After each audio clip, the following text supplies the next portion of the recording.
बदलते भारत की शान।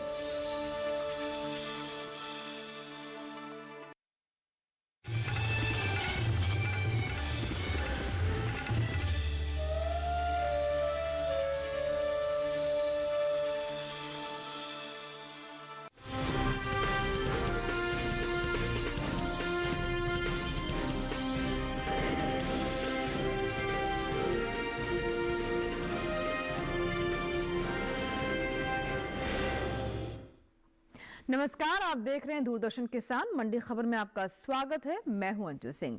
अगले आधे घंटे के दौरान हम आपको बताएंगे किस कृषि जिन्स के भाव में आई तेजी, किस में आई मंदी, साथ ही जानेंगे आगे किस ओर जा सकता है बाजार। आज हम खास तौर से बात करेंगे दलहन, तिलहन, मसाले, मोटा अनाज और एमएसपी की। इसके अलावा भी कई और जिन्सों के भाव आप मंडी खबर में जान सकेंगे, लेकिन सबसे पहले नजर सुर्खियों पर।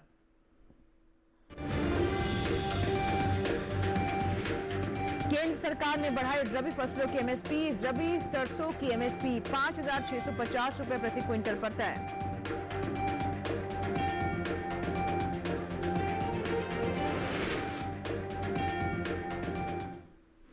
और बुलेटिन की शुरुआत करते हैं एमएसपी की खबर के साथ। विपणन सीजन 2024-25 के लिए केंद्र सरकार ने रबी फसलों में शामिल गेहूं, जौ, चना, कुसुम, सरसों और मसूर दाल के न्यूनतम समर्थन मूल्य में बढ़ोतरी की है। गौरतलब है कि सरकार खाद्य सुरक्षा बढ़ाने के लिए किसानों की आय में इजाफा करने और आयात पर निर्भरता कम करने के मकसद से कई अहम कदम उठाती रही है। हाल ही में केंद्र सरकार ने विपणन सीजन 2024-25 के लिए रबी फसलों के न्यूनतम समर्थन मूल्य में बढ़ोतरी की है। एमएसपी में सबसे ज्यादा बढ़ोतरी मसूर की दाल में 425 रुपए प्रति क्विंटल की हुई है।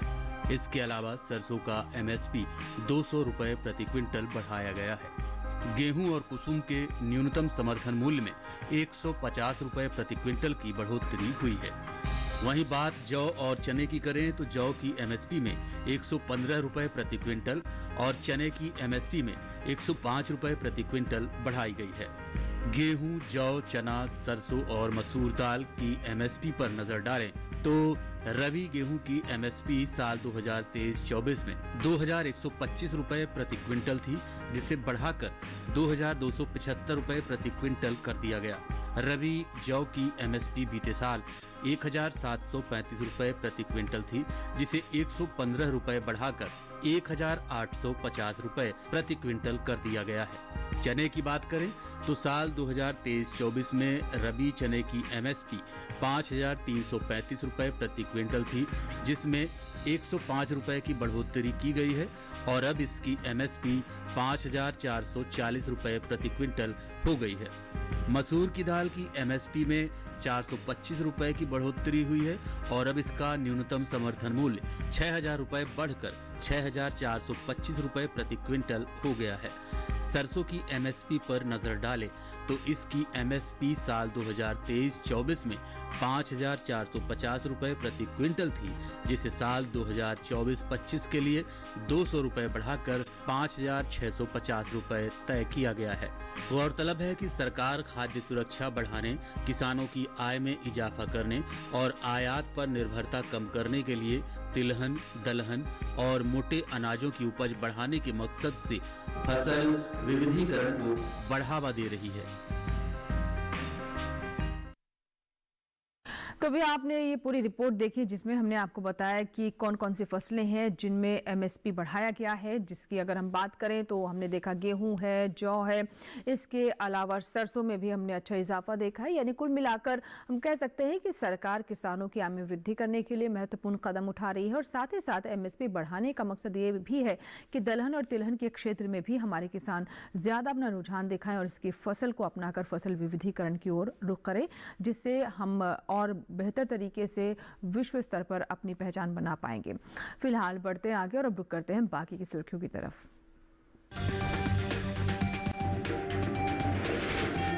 कुल तिलहन की पैदावार 409 लाख टन के पार, 124 लाख टन हो सकती है सरसों की उपज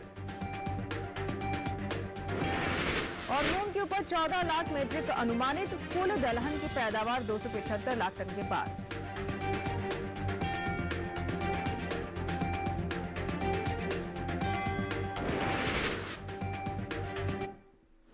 घरेलू स्तर पर इस साल कुल तिलहन की पैदावार में बढ़त देखने को मिल सकती है। इस साल कुल तिलहन की उपज 409 लाख टन के पार जा सकती है, जिसका असर तिलहनी फसलों के बाजार भाव पर पड़ सकता है। आइए देखते हैं इससे जुड़े हमारी रिपोर्ट। इस साल कुल तिलहन की उपज का रिकॉर्ड टूटने का अनुमान है। कृषि मंत्रालय के तीसरे अग्रिम अनुमान के मुताबिक देश में घरेलू स्तर पर कुल तिलहन की पैदावार रिकॉर्ड स्तर पर पहुंच गई है। साल 2022-23 के दौरान कुल तिलहन की पैदावार 409.96 लाख टन होने का अनुमान है, जो पिछले साल के तिलहन उत्पादन की तुलना में 20.38 लाख टन अधिक है। जबकि बीते साल इस दौरान कुल तिलहन की उपज 379.63 लाख टन रही थी। वहीं कुल तिलहनी फसलों में शामिल सरसों, मूंगफली, सोयाबीन और तिल की उपज पर नजर डालें तो इस साल सरसों, मूंगफली और सोयाबीन की पैदावार में बढ़त देखने को मिल सकती है, जबकि तिल की उपज में इस साल कमी का अनुमान जताया गया है। इस साल सरसों के रिकॉर्ड पैदावार होने का अनुमान है। कृषि मंत्रालय के तीसरे अग्रिम अनुमान के मुताबिक देश में घरेलू स्तर पर साल 2022-23 के दौरान 124.94 लाख टन सरसों पैदा होने का अनुमान है, जबकि पिछले साल की समान अवधि के दौरान सरसों की उपज 119.63 लाख टन रही थी। वहीं घरेलू स्तर पर इस साल मूंगफली की पैदावार में बढ़त देखने को मिल सकती है। कृषि मंत्रालय के तीसरे अग्रिम अनुमान के मुताबिक साल 2022-23 के दौरान मूंगफली की उपज 102.82 लाख टन होने का अनुमान जताया गया है, जबकि बीते साल इस दौरान मूंगफली की पैदावार 101.35 लाख टन रही थी। मूंगफली की उपज में हुई बढ़त का असर कृषि उपज मंडियों में इसके बाजार भाव पर देखने को मिल सकता है। सोयाबीन की पैदावार पर नजर डालें तो सोयाबीन की पैदावार इस साल रिकॉर्ड स्तर पर जा सकती है। साल 2022-23 के दौरान खरीफ सोयाबीन की उपज 149.76 लाख टन होने का अनुमान जताया गया है, जबकि बीते साल इस दौरान खरीफ सोयाबीन की पैदावार 129.87 लाख टन थी। बात तिल की करें तो इस साल घरेलू स्तर पर तिल की उपज में कमी देखने को मिल सकती है। कृषि मंत्रालय के तीसरे अग्रिम अनुमान के मुताबिक साल 2022-23 में कुल तिल की पैदावार 7,50,000 टन रहने का अनुमान जताया गया है, जबकि साल 2021-22 के दौरान तिल की उपज 7,89,000 टन रही थी। यानी इस साल कुल तिल की उपज में 39,000 टन की कमी देखने को मिली, जिसका असर कृषि उपज मंडियों में तिल के बाजार भाव पर पड़ सकता है। और अभी आपने पूरी रिपोर्ट देखी, जिसमें हमने आपको बताया कि बाजार की स्थिति क्या है, भाव क्या है और आने वाले समय को लेकर किस तरह के संकेत बाजार से मिल रहे हैं। इसी पर ध्यान देते हुए हमारे किसान आगे की अपनी योजना बना सकते हैं, किस तरीके से उन्हें अपने स्टॉक को बाजार में बेचना है, कब उन्हें अधिक लाभ हो सकता है। फिलहाल इसी के साथ ही वक्त हुआ यहाँ एक छोटे से ब्रेक का, लेकिन ब्रेक के उस पार जब आएंगे तो हम बात करेंगे मोटे अनाज की और जानेंगे कि मोटे अनाज के बाजार की स्थिति क्या है और किस तरह मंडियों में इसकी आवक बनी हुई है। फिलहाल वक्त ब्रेक का, कहीं मत जाइएगा। ब्रेक के बाद दलहन पर भी होगी बातचीत। देखते रहे मंडी खबर। नमस्कार, मैं हूं कैलाश खेर और हम लेकर आ रहे हैं भारत के इतिहास का सबसे बड़ा सिंगिंग रियलिटी शो, जहां अवसर मिलेगा ऐसी प्रतिभाओं को जिन्होंने विलुप्त होती हुई हमारी संस्कृति को आज तक अपने दम पर बचा कर रखा है। जी हां, हम बात कर रहे हैं हमारे फोक म्यूजिक यानी लोक संगीत की। यदि आप हैं फोक सिंगर, लोक गायक और चाहते हैं कि पूरा भारत का दिल आप जीत लें मंच पर आकर, तो दिए गए नंबर पर संपर्क करें। ये ऑडिशंस बिल्कुल मुफ्त है। याद रहे, ये मौका है अपने राज्य को आगे लाने का, ये मौका है इतिहास बनाने का।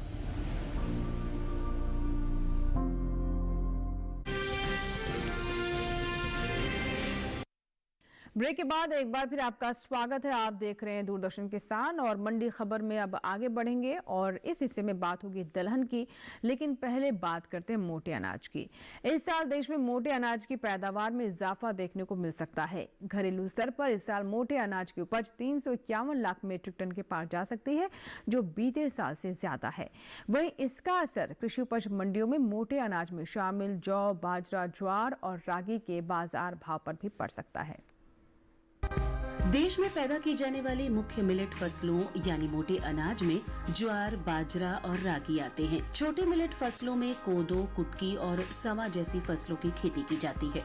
हमारे पूर्वज और किसान मोटे अनाज की पैदावार पर निर्भर रहे हैं। कृषि वैज्ञानिकों के मुताबिक कई दशक पहले देश में कुल खाद्यान्न उत्पादन में मोटे अनाज की हिस्सेदारी 40% थी। ये अनाज कम पानी और कम उपजाऊ भूमि में भी उग जाते हैं। ज्वार, बाजरा और मक्का जैसे मोटे अनाज में पौष्टिकता की भरमार होती है। यही वजह है कि इन्हें पोषक अनाज भी कहा जाने लगा है। भारत के 5 ऐसे राज्य हैं जहां सबसे ज्यादा मोटा अनाज का उत्पादन किया जाता है, जिसमें राजस्थान, महाराष्ट्र, कर्नाटक, गुजरात और मध्य प्रदेश शामिल हैं। मोटा अनाज के निर्यात का हिस्सा कुल उत्पादन का सिर्फ 1% है। अनुमान है कि साल 2025 तक मोटे अनाज का बाजार मौजूदा समय में $9 बिलियन बजाय मूल्य से बढ़कर $12 बिलियन हो जाएगा। एपिडा के मुताबिक इस साल अंतर्राष्ट्रीय बाजार में अनाज उत्पादों में बढ़ोतरी हुई है। भारत में साल 2022-23 के दौरान 3801.18 मीट्रिक टन से निहित अन्य अनाजों जैसे चावल, गेहूं, मक्का और श्री अन्न यानी मिलेट्स का निर्यात किया है, जिसकी कीमत 27.40 करोड़ रुपए है। भारत ने साल 2022-23 के दौरान वियतनाम, सऊदी अरब, संयुक्त अरब अमीरात, रूस, मलेशिया और कतर को निर्यात किया है। भारत में 16 प्रमुख किस्मों के मोटे अनाजों की खेती की जाती है। इसमें ज्वार, बाजरा, रागी, कोदो, सवा, कुटकी शामिल हैं। मोटे अनाज की पैदावार पर नजर डालें तो कृषि और किसान कल्याण मंत्रालय की ओर से साल 2023-24 के लिए जारी प्रमुख खरीफ फसलों के पहले अग्रिम अनुमान के मुताबिक साल 2023-24 के दौरान खरीफ मोटे अनाजों की पैदावार 351.37 लाख मीट्रिक टन अनुमानित है, जबकि 350.91 लाख मीट्रिक टन औसत मोटे अनाजों की तुलना में थोड़ी सी ज्यादा है। वहीं बात श्री अन्न की करें तो साल 2023-24 के दौरान श्री अन्न की पैदावार 126.55 लाख मीट्रिक टन होने की उम्मीद है। तो ये तो बात थी कि कैसी स्थिति है फिलहाल फसलों की बाजार में, किस तरह बाजार का रुख देखने को मिल रहा है। अब बात करते हैं दलहन की। देश से होने वाले दालों के निर्यात में इस साल कमी देखने को मिली है। एपिडा के मुताबिक बीते 7 महीने के दौरान कुल दलहन का निर्यात करीब 3,41,000 टन का हुआ है, जो बीते साल की समान अवधि के मुकाबले कम है।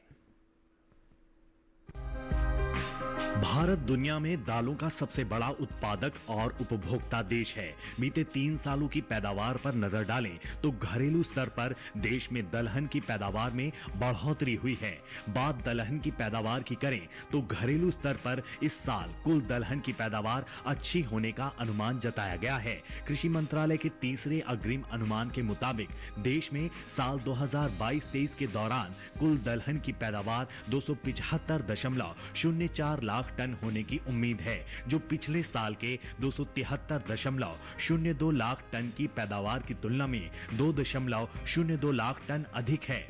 वहीं बात चने की पैदावार की करें तो साल 2022-23 के दौरान घरेलू स्तर पर रबी चने की पैदावार 135.43 लाख टन होने का अनुमान जताया गया है, जो बीते साल इस दौरान 135.44 लाख टन रही थी। अरहर, उड़द और मूंग की उपज पर नजर डालें तो हाल ही में कृषि मंत्रालय की ओर से खरीफ फसलों के लिए जारी पहले अग्रिम अनुमान के मुताबिक खरीफ अरहर की पैदावार साल 2023-24 के दौरान 34.21 लाख मीट्रिक टन होने का अनुमान है, जो पिछले साल की पैदावार के लगभग बराबर है। वहीं खरीफ मूंग की उपज 14.05 लाख मीट्रिक टन हो सकती है। इसके अलावा खरीफ उड़द की पैदावार साल 2023-24 के दौरान 15.05 लाख मीट्रिक टन होने का अनुमान जताया गया है। प्रोटीन से भरपूर दालों के निर्यात की बात करें तो देश से होने वाले दालों के निर्यात में इस साल कुछ कमी देखने को मिली है। चालू वित्त वर्ष के पहले 7 महीनों के दौरान दलहन का निर्यात पिछले वित्त वर्ष की समान अवधि की तुलना में घटा है। एपीडा के मुताबिक साल 2023-24 में अप्रैल से अक्टूबर महीने के दौरान कुल दलहन का निर्यात 3,41,000 टन का हुआ है, जबकि साल 2022-23 के दौरान दलहन का कुल निर्यात 4,21,000 टन का हुआ था। यानी इस साल कुल दलहन के निर्यात में 80,000 टन की कमी देखने को मिली है। बता दें कि केंद्र सरकार की प्राथमिकता दलहनी फसलों के साथ साथ दूसरी फसलों के उत्पादन को बढ़ाना है और दलहन के उत्पादन में भारत को आत्मनिर्भर बनाना है। और इसी के साथ ही फिलहाल वक्त है एक और ब्रेक का। आगे जानेंगे मसालों और मक्का का हाल। आप बने रहें दूरदर्शन किसान के साथ, देखते रहें मंडी खबर। इंसान एक मार्ग पर चलना शुरू करता है तो उसी मार्ग पर क्यों नहीं चलता? क्यों डगमगा जाते हैं उसके पांव आधे रास्ते में ही, और वो मार्ग को टेढ़ा मेढ़ा होने का दोष देकर अपनी हार स्वीकार कर लेता है। तुम्हारे इंसान को कितनी बार समझाया जाए मालिक की वो विश्वास की डोर पकड़कर श्रद्धा के कदमों से तुम्हारी तरफ जाने वाली सीढ़ी पर आंखें बंद किए चढ़ता रहे, वो कभी असफल नहीं होगा। कामयाबी हमेशा उसके कदम चूमेगी। सबका मालिक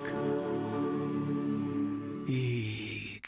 देखिए साईं बाबा तेरे हजारों हाथ प्रतिदिन शाम 6 बजे सिर्फ डीडी नेशनल पर, देश का पहला चैनल, देश का अपना चैनल।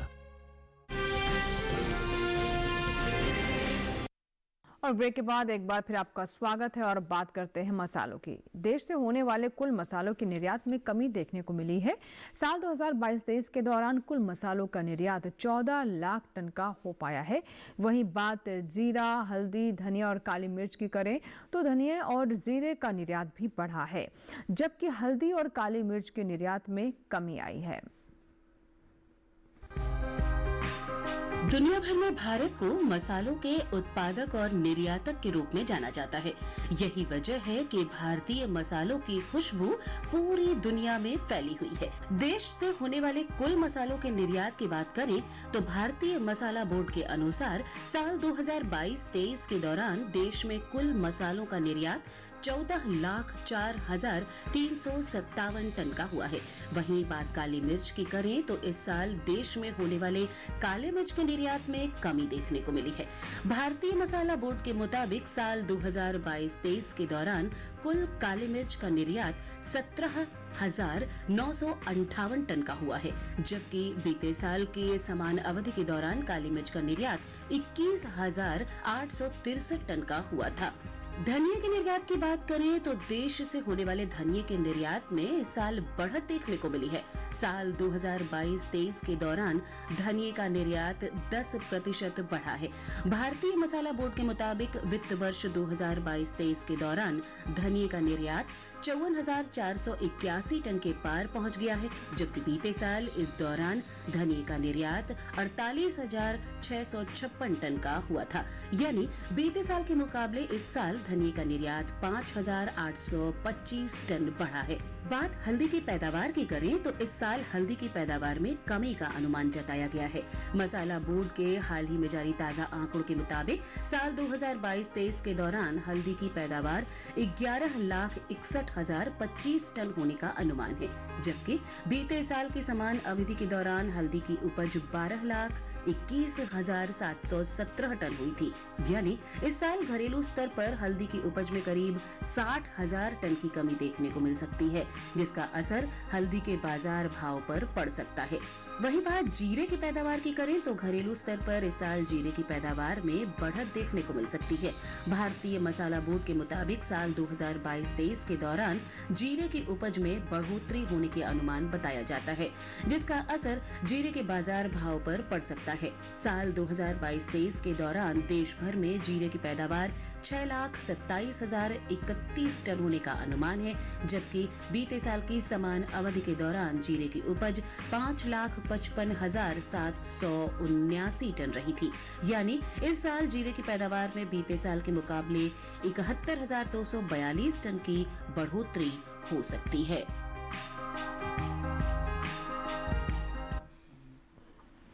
तो अभी आपने देखा कि क्या स्थिति है बाजार में मसालों की। भारतीय मसालों की धूम पूरी दुनिया में है और इसीलिए हमारे यहाँ से मसाले बड़े स्तर पर निर्यात भी होते हैं। और इसके साथ साथ अगर हम बात करें हमारे देश में हल्दी और जीरा की, तो इसकी अच्छी खासी डिमांड हमेशा ही बनी रहती है। बढ़ते हैं आगे और अब बात करते हैं मक्का की। भारत में मक्का की खेती पूरे साल की जाती है। भारत में चावल और गेहूं के बाद मक्का तीसरी सबसे महत्वपूर्ण अनाज की फसल है। ये देश में कुल अनाज उत्पादन का लगभग 10% है। वहीं बात मक्का की पैदावार की करें तो इस साल खरीफ मक्का की पैदावार बढ़त इसमें देखने को मिल सकती है। कृषि मंत्रालय की ओर से 27 अक्टूबर को जारी पहले अग्रिम अनुमान के मुताबिक साल 2023-24 के दौरान देश में खरीफ मक्का की उपज 224.82 लाख मीट्रिक टन होने का अनुमान जताया गया है, जो पिछले साल की 213.51 लाख मीट्रिक टन की पैदावार की तुलना में करीब 11 लाख मीट्रिक टन अधिक है। अनुमान है कि खरीफ मक्का की उपज का असर इसके बाजार भाव पर पड़ सकता है। मक्का के निर्यात पर नजर डालें तो कृषि और प्रसंस्कृत खाद्य उत्पाद निर्यात विकास प्राधिकरण यानी एपीडा के मुताबिक वित्त वर्ष 2022-23 के दौरान भारत ने विश्व भर में 34,63,680.58 मीट्रिक टन मक्के का निर्यात किया है, जिसकी कुल कीमत 8,987.13 करोड़ रुपए है। और अगर अमेरिकी डॉलर में इसकी कीमत की बात करें तो 1,116.17 अमेरिकी मिलियन डॉलर है। तो ये तो बात हुई आज के मंडी खबर की, जिसमें हमने आपको बाजार के रुख के बारे में बताया, अलग अलग जिन्सों की स्थिति क्या है, मोटे अनाज का बाजार क्या इशारे दे रहा है और साथ ही सरकार ने एमएसपी को लेकर किस तरह के कदम उठाए हैं ताकि किसान दलहन और तिलहन को लेकर काफ़ी प्रोत्साहित हो और उसकी खेती में और भी ज़्यादा रुझान दिखाएं। आशा करते हैं कि आज की मंडी खबर से आपको ज़रूर लाभ हुआ होगा और किसानों को अपने उपज का सही भाव लेने में मंडी खबर से मदद हो रही होगी। चलते चलते आपको ये भी बता दें कि आप मंडी खबर हमारी YouTube चैनल पर भी देख सकते हैं। इसके लिए टेलीविजन स्क्रीन पर दिखाए जा रहे इस QR कोड को स्कैन करें और डीडी किसान के YouTube चैनल पर भी इस कार्यक्रम को देखिए। हमारा YouTube ID भी आप नोट कर लें @DD किसान चैनल, जहां पर आप जाकर मंडी खबर के साथ ही आप दूरदर्शन किसान पर प्रसारित होने वाले अन्य कार्यक्रम भी देख सकते हैं। और इसी के साथ ही मंडी खबर में यहाँ लेंगे आपसे विदा। नमस्कार, लेकिन आप देखते रहें दूरदर्शन किसान।